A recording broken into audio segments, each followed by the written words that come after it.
Les artistes moussousou oyo bazalaka déjà na kati ya quartier latin. Le fils de Mosaka, comment akei na bango ezalaki epai ya bandeko na bango oyo Barabia Ronaldinho ayembi Ronaldinho bakomi ko faire partir na quartier latin ce qui il a dansé aussi. Il s'est fait que tango zongi na Dino artiste musicien ya wenge musique à maison mais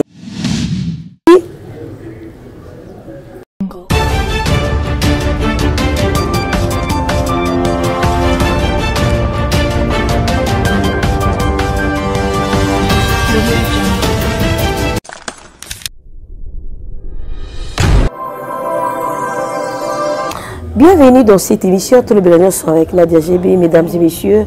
Bonjour partout dans le monde où vous allez suivre cette émission. Bonjour à tous les fidèles abonnés des CHD TV News. S'il vous plaît, continuez de vous abonner massivement sur CHD TV News. Vous ne serez jamais déçus. Je vous ai toujours dit, si vous voulez être informé, vous avez vraiment besoin de l'actualité. Il suffit seulement de faire un tour sur YouTube. Vous tapez seulement CHD TV News, vous verrez la chaîne est là, vous allez vous abonner et facilement, n'oubliez pas de commenter, de liker, de partager cette émission. Alors, Mbote bonjour à les sponsors officiels des CHD TV News, le combo de Poutou. Mbote bonjour à toi, Mbote bonjour à Papa Migo et s'il vous plaît, s'abonner massivement sur CHD TV News, vous ne serez jamais dessus parce que ici, il n'y a que des informations, il n'y a que des actualités, il n'y a que des informations. Vraiment, si vous avez besoin de l'information, venez chez nous, vous ne serez pas déçus, mais si vous voulez des insultes, vous voulez autre chose, il suffit seulement de talinga ma voisin, on va salrango, moi qui toko makasi biso awa na CHD TV News, toebikaka information actualité. Nous voulons un peu analyser sur certaines choses qui se passent dans la République démocratique du Congo. Précisément à Kinshasa, il y a eu des choses qui s'est passées dernièrement. Vous êtes sans doute de connaître que Wenge Musica 4x4 va livrer son concert le 30 juin 2022 dans la République démocratique du Congo. Mais il y a tant de gens, surtout des mamans, se disent que voilà, il y a la guerre au pays, à l'est du pays, il y a la guerre, la musique ne peut pas jouer et tout et tout. Donc, qui est contre et qui est pour? Des gens m'ont appelé, des gens m'ont posé une question que Nadia, est-ce que tu es pour que le concert du 30 juin Ezala? B.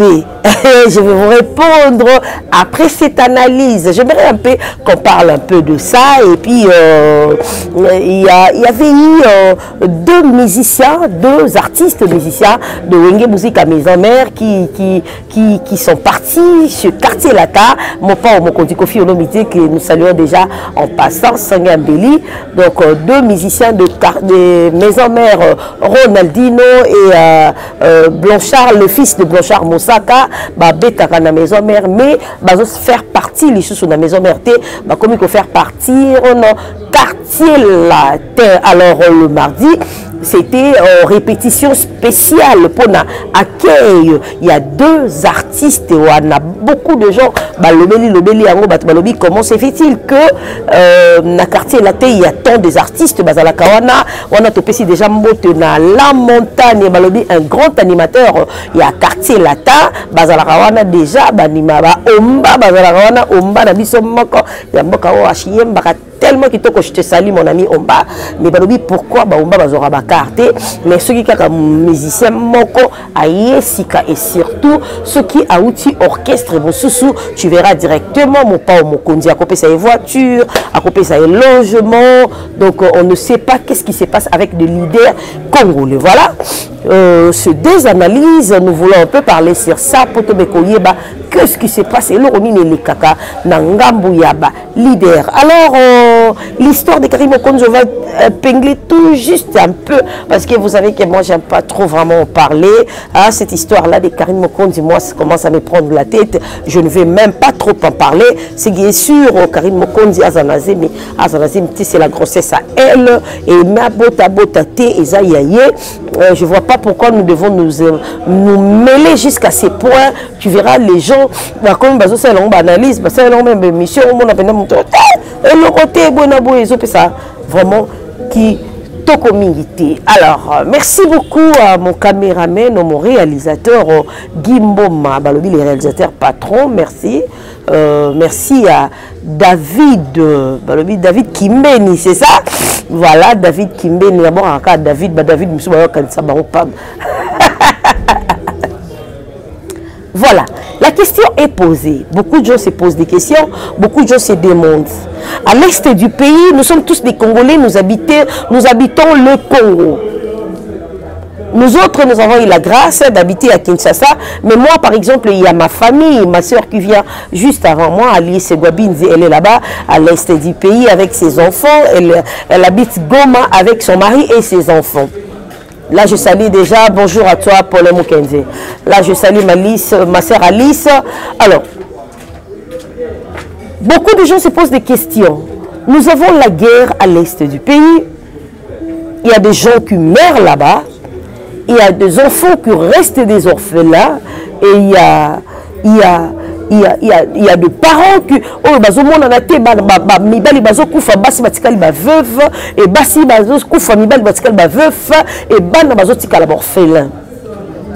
et une question est posée.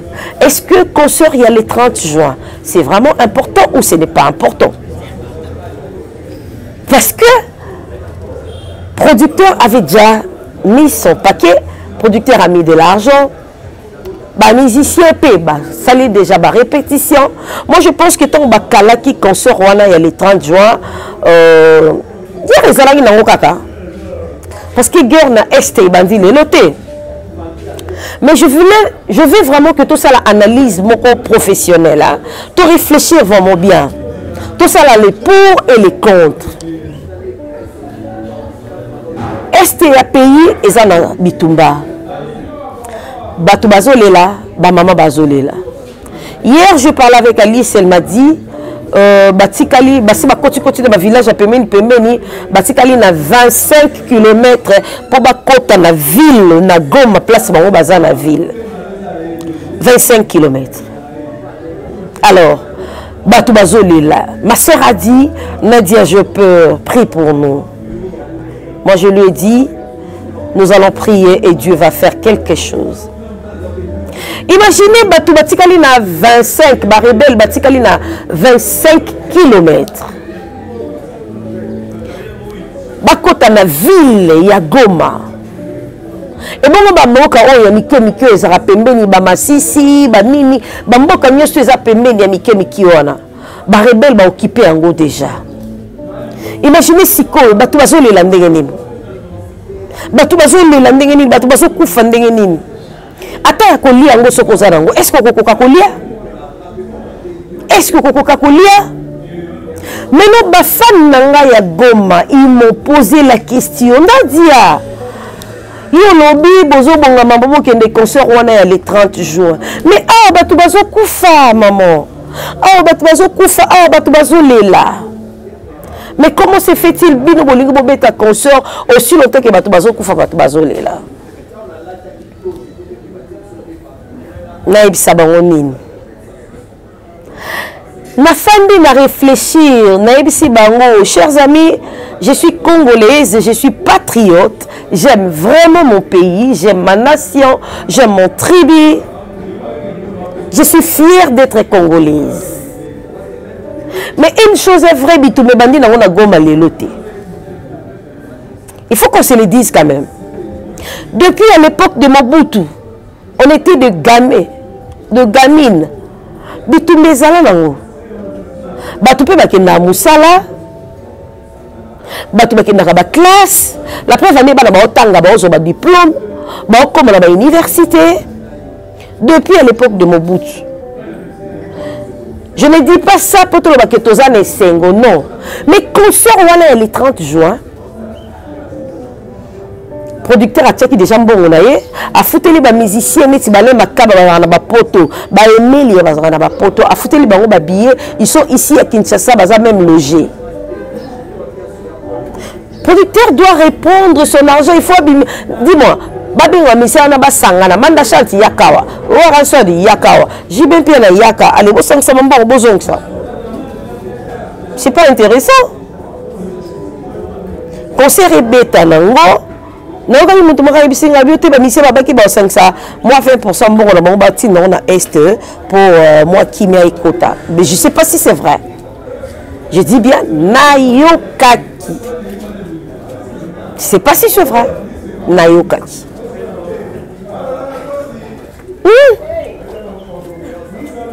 Est-ce que c'est vrai ou c'est faux? Toyokaki. Ce qui est vrai, bravo. Ils ont quand même eu une très bonne idée. Si c'est vrai, bravo. Bazu, idée est bien. On va épingler sujet wana, tolobeli yango, to mek un peu ko boucler yango mouké. Maintenant, le problème se passe dans le quartier latin, place Makambouizal. Dernièrement, tout le monde a dans les réseaux sociaux. Toyo kaka ndekona biso Blanchard Mosaka na Cindy le cœur côté ezalaki moi syndicat chakal zong sabo bon to ma réseaux sociaux pe ndenge le kaka. Moi je pense pas que Mosaka pe a famé ka bo simi téléphone ando finga Cindy boy na bo Cindy ko dans les gagner émission te Cindy karaya que n'a pas mami il la point bas aller gagner émission te. Le fils de Mosaka Blanchard et Ronaldinho, artiste musicien, il y a Wenge musique à maison mère Ronaldinho. Bah comme il faut faire partir dans le quartier latin, ce qui veut dire Ronaldinho n'a pas questé ailleurs et pas il y a ensemble dans la maison mère on a Wenge et puis aujourd'hui bah comme il faut faire partir dans le quartier latin officiellement. Bah comme il a quartier latin officiellement. Maintenant, bah comme qu'on s'est posé la question. Bah que belé bah beninga Hervé Luzolo lobi Nadia GB beta même le sola li kambo Nadia GB. Tous un événement ka moko la musique tous en ango les 30 jours. Est-ce que c'est important? Ça, c'est la question, Hervé. Est-ce que c'est vraiment important qu'il y ait mon pas au PA organisé sous spécial répétition pour Ronaldinho, na Blanchard, moi, il y a Blanchard Mosaka. Bien sûr, Kofi Olomide est un artiste, Hervé Luzolo. Kofi Olomide est un artiste musicien. Donc quartier latin est un orchestre et un monnaie mais oh ceux qui artistes moko musiciens à se sentir à l'aise na kende pas mon pas mon conduit donc à koki kokende et ça on m'a bêté à koki na pe kokende ayemba na ye abunda kuta baningo bazara kuna ba travailler ensemble mais problème est kaka moko. C'est quoi le problème? Et ces jours-là, à la répétition, nous avons vu, moi j'étais là à la répétition, comment est-ce que Batu Misusu, les artistes Misusu, Oyo Bazalaka déjà dans le quartier latin, comment accueille na bango ezalaki et pas ya bandeko na bango Oyo Bayesika.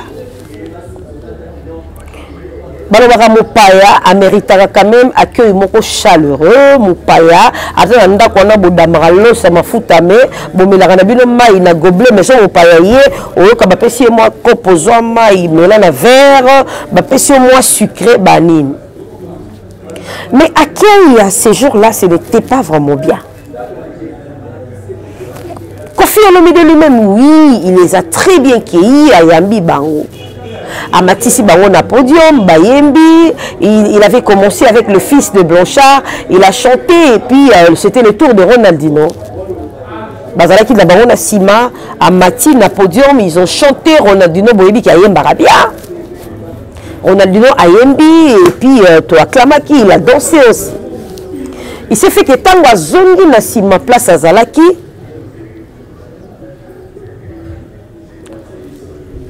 Les bateaux au bureau et quartier latin, non, il faut s'asseoir ici, là où il y a des musiciens. Place maman dans les Kambo et Bandaki. En principe, Moutou ya bureau ya quartier latin ne pouvait pas koya côté l'émissa artiste mususu oyaza ancien na kiti po fandisa mutaye niveau ata mutango aza star ndenge nini ata soki aza nani yo kuti déjà baninga bazala wana. Le mal est venu que les ya batu ya bureau ya quartier latin nde batelemisaki artiste moko po bapesa Ronaldinho place. Alors, Pessi Ronaldinho place à Fanda, Makele les bandits. Et artiste ou qui était là à côté n'a pas apprécié cet acte-là. Directement bandit, quand ils allaient dans le monde de la musicien, pour avoir la musique et les églises. Makambo lobami, malobe lobami. On a parlé la biso, quand tu as parlé la biso, on a bêta, chaque jour tu t'as qui mis ah bon? Ah bon? Ya. L'icône Ronaldinho musicien wenge musica. Toyebi nde bakendaka. Toyebi nde wenge kendelaka. Est-ce que c'était vraiment important? Est-ce que c'était important? Parce que moi, je m'occupe tout ça l'analyse pour balobeli yango, tozoi ba image wana. Solo, non, ils ont très mal agi, ils ne pouvaient pas que ça la que voilà, c'était qui est la qui au fait. À qui il wana au boyambe la qui Ronaldinho nango. Junior Dias mon ami, je t'aime beaucoup. Nana ma bête et bien wakabo, na de Junior Dias kaka, t'es garçon homosexuel à bien. Vous voyez? Je disais que accueil au ezalaki et pas ya ba musicien mais ezalaki vraiment kitoko mingité. L'ami est venu, l'union fait la force. Moussapiment comme boy et pour nettoyer l'ongité, il fallait qu'ils aient la boy pour soukoler l'ongi. Moi je pense pas que Ronaldinho d'ailleurs dans quartier la terre, d'akoyem baba voigner surtout non. La quartier la terre déjà il y a des bons chanteurs bazala rawana. Parce que Kofi Olomide est déjà un bon vrai chanteur. Donc, si on Kofi Azuyo, parce qu'il a senti à toi que tu as quelque chose. Et là, on y a parce qu'il y a un formateur. Mon père a un formateur. Il pourra aussi t'ajouter quelque chose. Lobby au principe Makambo Mokili. Voyons quand même l'exemple de Fali. Il peut pas. Voyons l'exemple de Soleil. Yanga, voilà. Baza est belé. Lelo Fali pour pas Mobutu de King parce qu'il a passé quand même l'école, il y a quartier la terre. Ce vrai Fali c'est un artiste. Oh il y a Botama déjà artiste et puis Azalaki na talent na yemoko déjà il y a Katinaï. Okoki koza na talent mais il faut pas guider yo. À l'état na ba talent la ta, à l'état soli wapi et voilà avec ko chiter na quartier la ta. Fali pour pas fille le chef d'orchestre à quartier la tête parce que Kofi a senti à Fali que Makambo Zalaki a bâti ses l'épée Makambo va tracer chemin aujourd'hui Moutoumoro torté le malela le baquet Fali pour pas te biso tout au bête à Mabou biso tout au bête à Mabou. Donc tout le monde est analysé pour accueillir Wana Ronaldinho et ça qui vraiment qui communauté chers artistes. Quand même, bon, et puis c'est bien et surtout que il y avait presse ezalaki wana batu bazalaki ezalaki répétition moko spéciale. Ezalaki répétition spéciale, il fallait quand même accueillir moko boye. Ezala, il y a que toko beta, toko zongisa boye kitoko mingi te bino mobundaka na voix. Musicien abundaka na mungongo abundaka na makofi te. Makofi to tikela ngo ba boxeur. Musicien abundaka na voix na que ah ba pesi Ronaldinho place dans la fona yemba kolekae donc mon pas sentir que ana ba soda. C'est comme ça que ça se passe. Et il y a d'autres même qui ont dit que voilà pour les minikaka ceux qui musiciens moko ou orchestre musu sikaye na quartier latin il faut appeler ça car il faut appeler ça parler bonabo. Là la question est posée. Branche on est au fond prochainement. broche wana tokofungola prochainement ou bien tokosala effort to luka mopo oye moko to meka mpe koyeba pourquoi ceux qui musiciens moko auti quelque part aye na quartier latin il faut bopesa ye car il faut bopesa ye ndaku et tout to monaka merveille rambo te excusez-moi merveille Yamado ayaki na label ya quartier latin bopesa ye car comme otambola lango ye mona ba émission ko tolo ba ke ko fielo midando futele ti parler.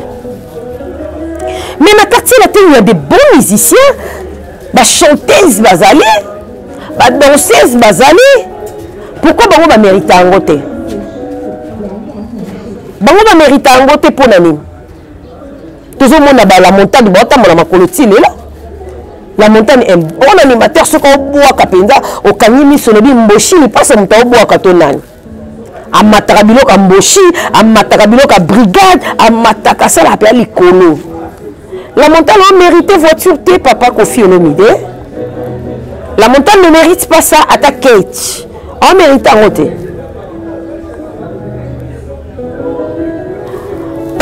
Nous voici à la fin de cette analyse. On a des questions, il y a souka, analyse c'est une branche, on a tout fond là au moins qui est sima. Tout le monde un peu les cambo les artistes, bon mais un peu qu'on change, c'est vrai. Musique et ça réglisse même. Vous êtes quand même des intellectuels. Bon mais quand on voit parents, bon on a bana bitumba, na ba ajo et simba susté parce que ta fille ou ton fils pourra te demander, papa m'a ramené aux ça la boto mon na internet, tu veux na télé, aux soir aux bunda et sopayo et puis ça vraiment qui te comme cité David Kimbe ni réveille-toi.